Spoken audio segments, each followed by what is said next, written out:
उस रात अकेली ही घर में सोई थी, मुझे नींद नहीं आ रही थी क्योंकि मेरे पति का जॉब नाइट का हो गया था। मैं अपने पति को याद कर रही थी। तभी मेरे ससुर जी मेरे सामने आकर खड़े हो गए। मैं उन्हें देखकर चौंक पड़ी। तभी मेरे ससुर धीरे धीरे, दोस्तों, मैं आप लोगों को दिल से धन्यवाद करती हूँ। आप लोग के सपोर्ट से मेरी यूट्यूब फैमिली 1000 हो चुकी है। दोस्तों, ऐसे ही अपना प्यार और सपोर्ट बनाए रखिए और जल्दी से जल्दी 2000 सब्सक्राइबर पूरा कर दीजिए। दोस्तों, मैं आपको एक से बढ़कर एक कहानी रोज लाते रहूंगी। दोस्तों, आगे की कहानी सुनाती हूँ। पर दोस्तों, अभी भी जो लोग चैनल को सब्सक्राइब नहीं किए हो, जल्दी से कर दीजिए और वीडियो को लाइक करके मेरा सपोर्ट कर दीजिए। चलिए सुनाती हूँ आपको आज की इंटरेस्टिंग कहानी। सुहानी रात थी। चांद की रोशनी खिड़की से कमरे में आ रही थी। कमरे में मंद प्रकाश फैला हुआ था। चारों ओर शांति थी, लेकिन उस शांति में भी एक अजीब सी बेचैनी थी। दिव्या बिस्तर पर बैठी हुई थी। उसकी आंखों में नींद नहीं थी। बस एक अजीब सा ख्याल बार बार दिमाग में घूम रहा था। उसे अपने ससुर की बातों का याद आ रहा था। तुम्हारा साथ पाकर मैं एक बार फिर से जिंदगी जीने लगा हूँ। ये शब्द बार बार उसकी सोच में गूंज रहे थे।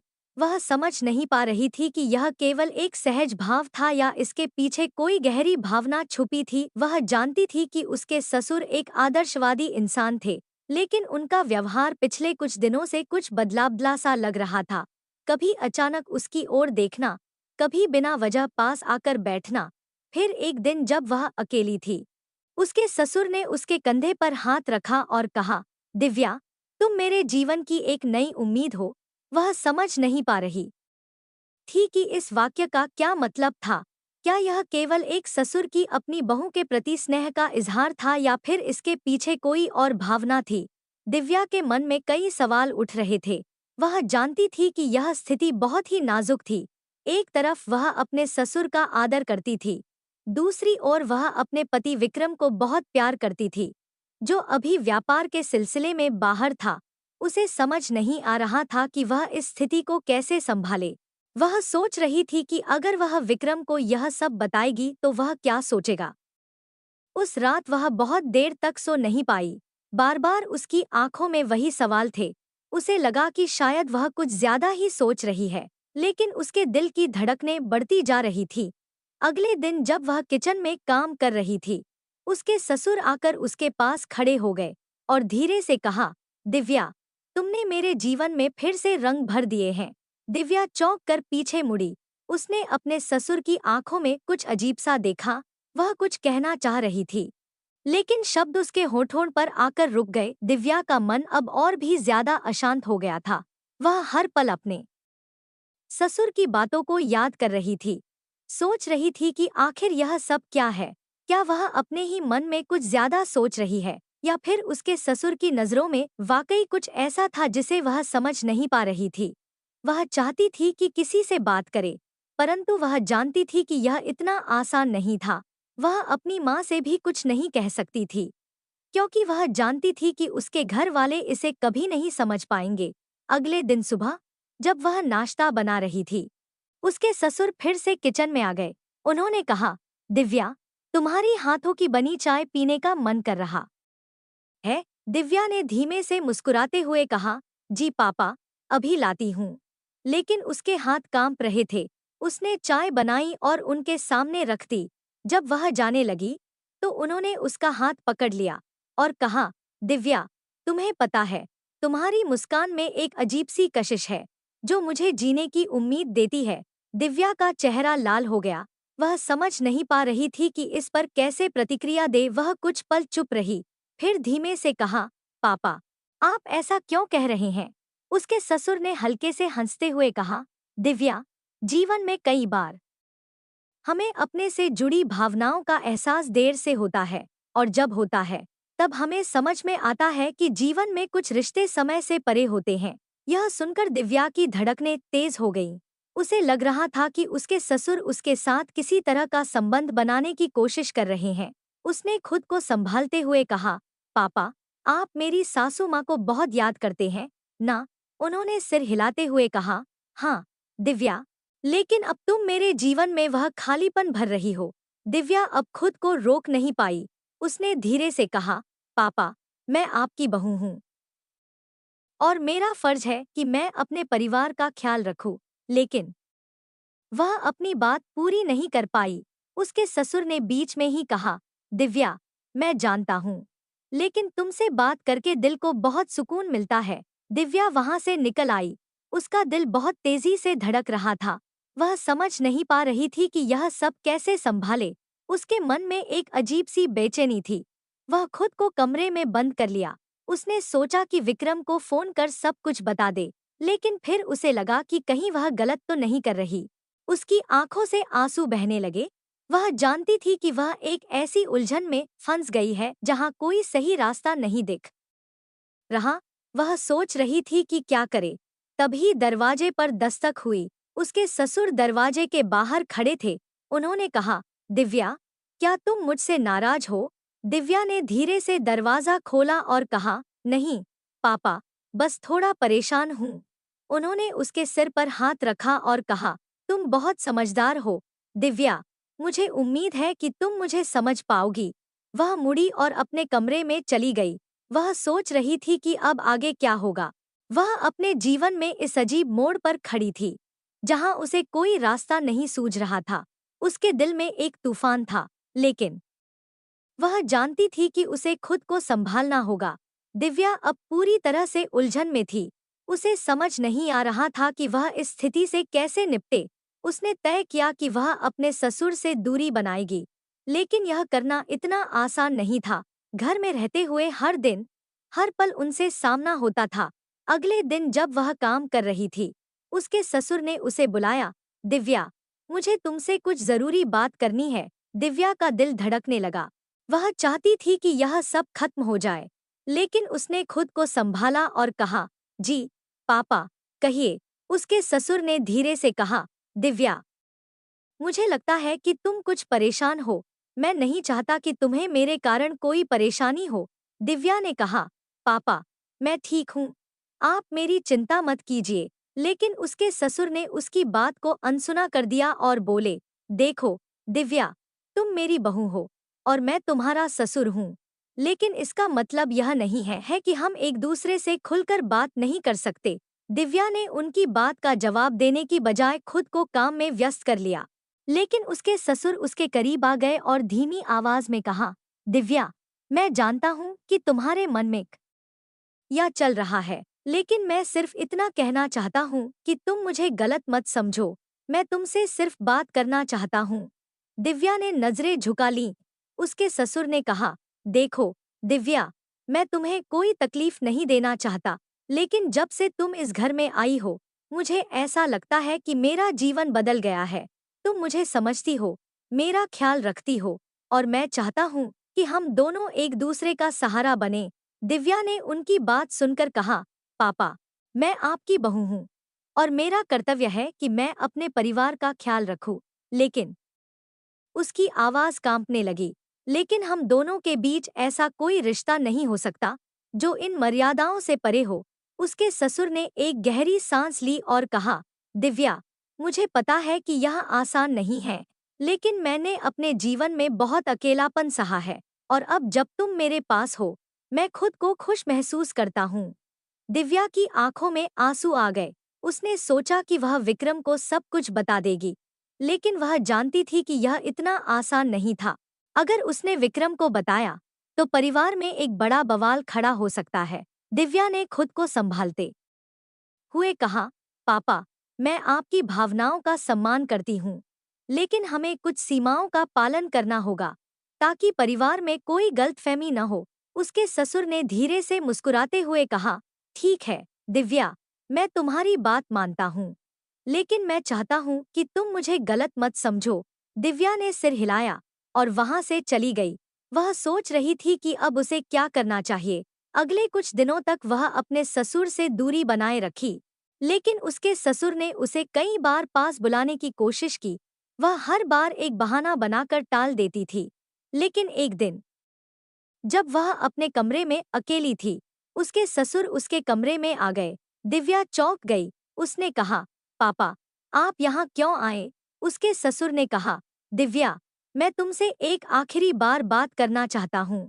दिव्या ने कहा, पापा, मुझे आपसे कोई बात नहीं करनी है। लेकिन उसके ससुर ने उसकी कलाई पकड़ ली और कहा, दिव्या, मेरी बात सुनो।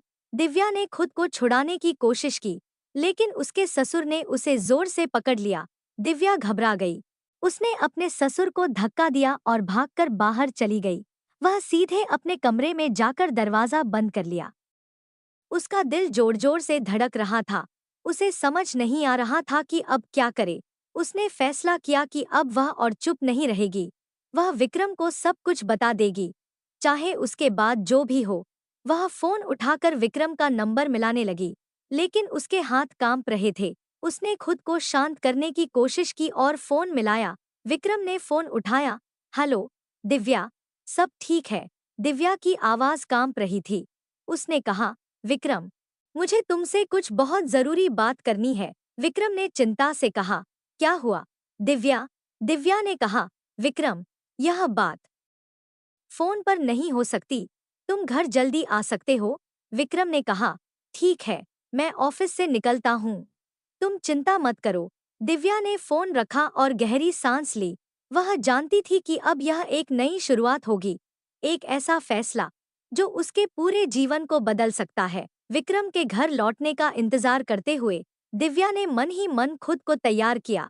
चाहे जो भी हो, अब वह सच्चाई का सामना करेगी। वह सोच रही थी कि क्या विक्रम उसकी बात समझेगा, या फिर यह खुलासा उनके रिश्ते में एक और तूफान खड़ा कर देगा। उसकी बेचैनी बढ़ती जा रही थी, और उसी बीच विक्रम की गाड़ी के हॉर्न की आवाज सुनाई दी। उसके दिल की धड़कनें तेज हो गईं। उसने दरवाजा खोला और देखा, विक्रम तेजी से उसकी ओर आ रहा था। विक्रम अंदर आया और दिव्या की घबराहट भरी आंखों को देखकर तुरंत समझ गया कि मामला गंभीर है। उसने कहा, दिव्या, क्या हुआ? तुम इतनी परेशान क्यों लग रही हो? दिव्या ने गहरी सांस ली और कहा, विक्रम, मुझे तुम्हें कुछ बताना है। यह बहुत जरूरी है। विक्रम ने उसकी बात सुनकर उसे ध्यान से देखा। उसकी आंखों में चिंता और प्यार दोनों थे। हाँ, दिव्या, बताओ, क्या बात है? दिव्या ने खुद को थोड़ा संयत किया और बोली, विक्रम, पिछले कुछ समय से मैं बहुत परेशान हूँ, और इसका कारण तुम्हारे पापा है। विक्रम ने चौंक कर कहा, मेरे पापा? ऐसा क्या किया उन्होंने? दिव्या की आंखों में आंसू आ गए। उसने कहा, वो मेरे साथ अजीब तरीके से व्यवहार कर रहे हैं। मुझे समझ नहीं आ रहा कि क्या करूं। मुझे डर लग रहा है। विक्रम की आंखें सख्त हो गईं। उसने कहा, दिव्या, साफ साफ बताओ, पापा ने ऐसा क्या किया है? दिव्या ने खुद को संभाला और सब कुछ विस्तार से बताया। वह रो पड़ी और बोली, मैं समझ नहीं पा रही थी कि क्या करूं। तुमसे यह सब कहना भी बहुत मुश्किल था। विक्रम ने गुस्से से भरे स्वर में कहा, यह सब मुझे पहले क्यों नहीं बताया? दिव्या ने कहा, मैं डर गई थी। मुझे लगा कि परिवार में कोई विवाद न खड़ा हो जाए। विक्रम ने गहरी सांस ली। उसकी आंखों में गुस्सा और दुहख दोनों थे। दिव्या, तुमने सही किया कि मुझे बताया। मैं इसे सहन नहीं करूंगा। मैं अभी पापा से बात करूंगा। वह तुरंत अपने पापा के कमरे की ओर बढ़ा। दिव्या पीछे से उसे रोकने की कोशिश कर रही थी। विक्रम, रुक जाओ, प्लीज शांत रहो। लेकिन विक्रम का गुस्सा अब चरम पर था।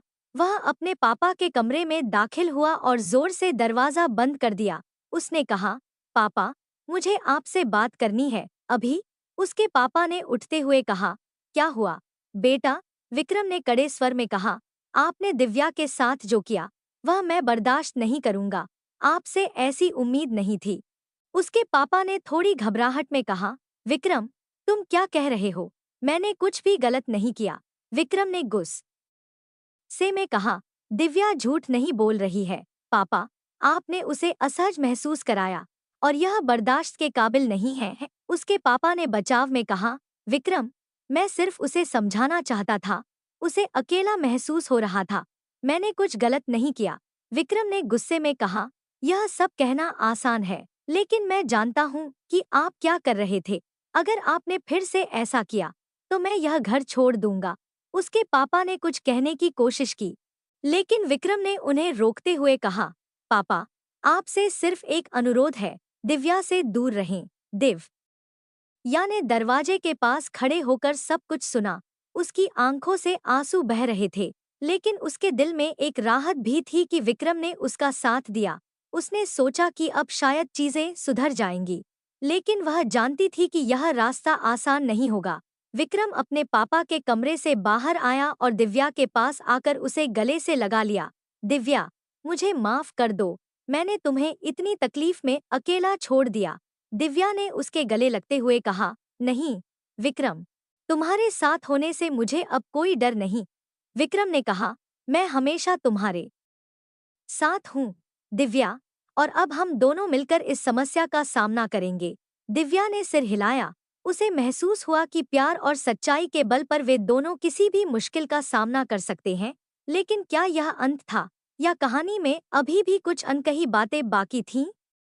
आगे के दिनों में विक्रम और दिव्या ने अपने रिश्ते को और मजबूत किया, लेकिन घर का माहौल तनावपूर्ण रहा। विक्रम के पापा ने खुद को घर के बाकी लोगों से अलग कर लिया था। दिव्या को समझ में आ रहा था कि एक संघर्ष ने अभी एक नया मोड़ लिया है और उसे अभी और संघर्ष करना होगा।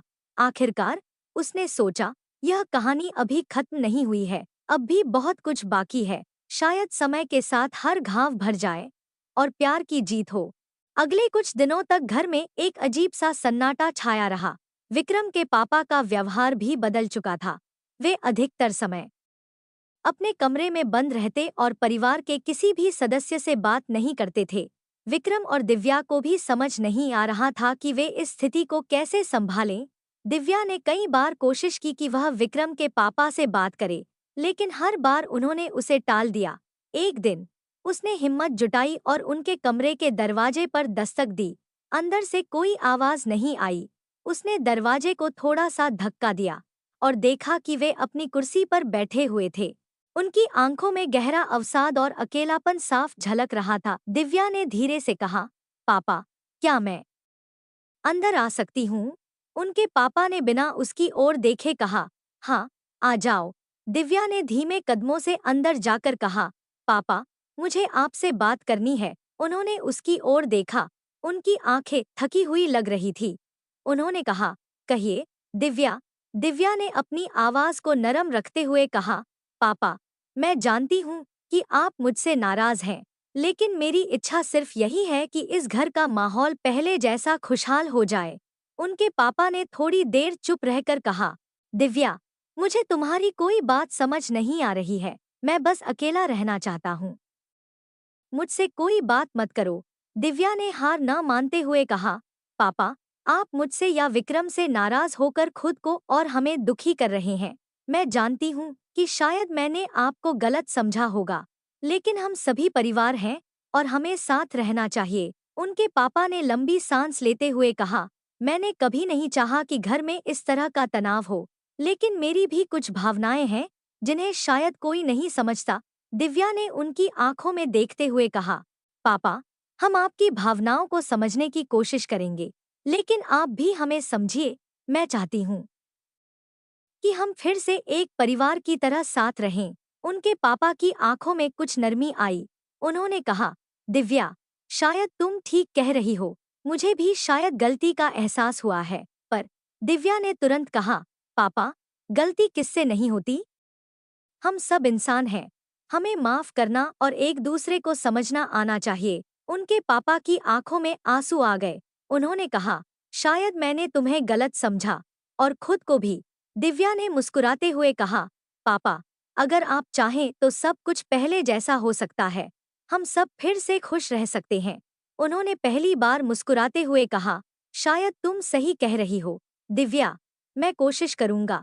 दिव्या ने खुशी खुशी कहा, धन्यवाद पापा, मुझे यकीन है कि सब ठीक हो जाएगा। उस दिन के बाद से विक्रम के पापा का व्यवहार बदलने लगा। उन्होंने दिव्या से बात करने की कोशिश की और विक्रम से भी अपने रिश्ते को सुधारने का प्रयास किया। धीरे धीरे घर का माहौल फिर से सामान्य होने लगा, लेकिन एक चीज अभी भी बाकी थी, जो दिव्या के दिल में खटक रही थी।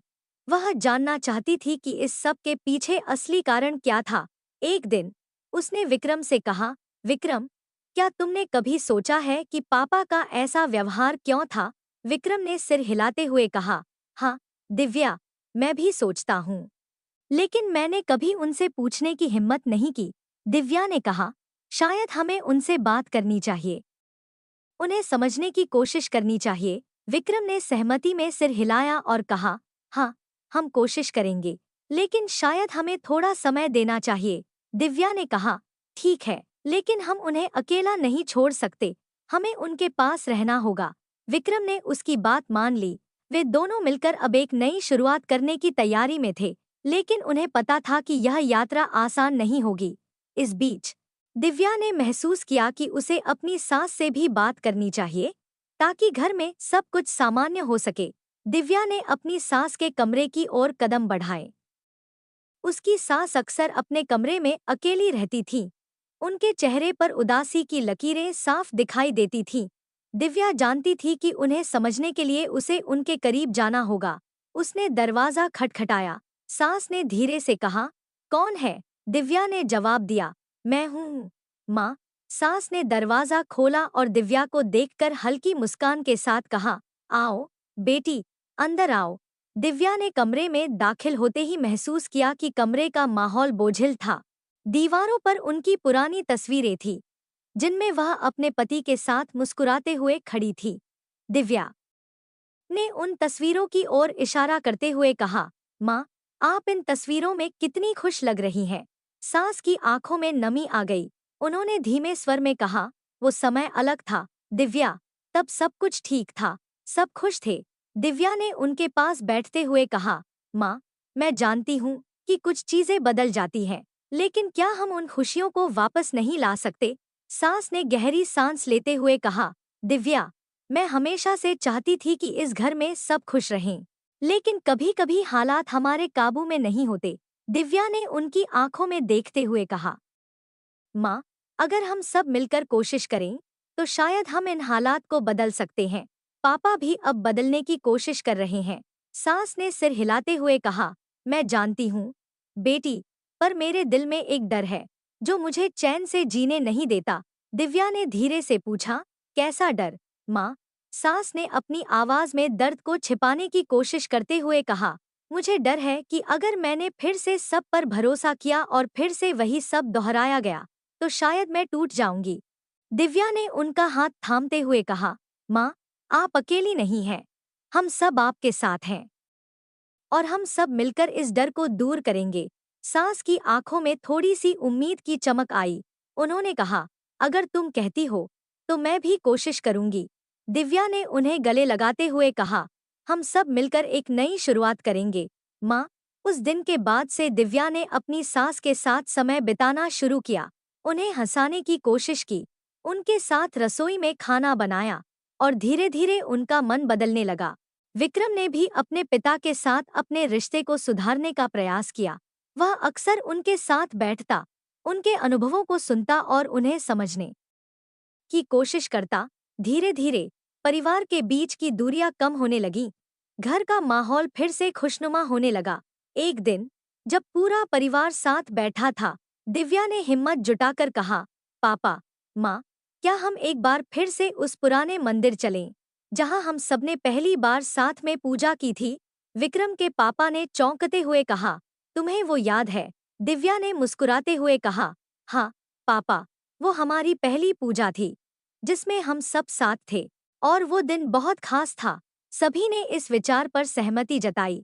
वे सब मिलकर मंदिर जाने की तैयारी करने लगे। मंदिर पहुंचने पर पुरानी यादें ताज़ा हो गईं। सभी ने मिलकर पूजा की और एक नई शुरुआत की कामना की। मंदिर के बाहर निकलते वक्त विक्रम के पापा ने दिव्या से कहा, दिव्या, मुझे आज समझ में आया कि तुम इस घर की असली शक्ति हो। तुमने हम सबको फिर से जोड़ दिया। दिव्या ने नम्रता से कहा, पापा, परिवार की खुशियों के लिए कुछ भी करना मेरा सौभाग्य है। उस दिन के बाद से घर में सब कुछ बदल गया। विक्रम और दिव्या का रिश्ता और भी गहरा हो गया और परिवार के बीच की सभी कड़वाहटें मिठास में बदल गईं।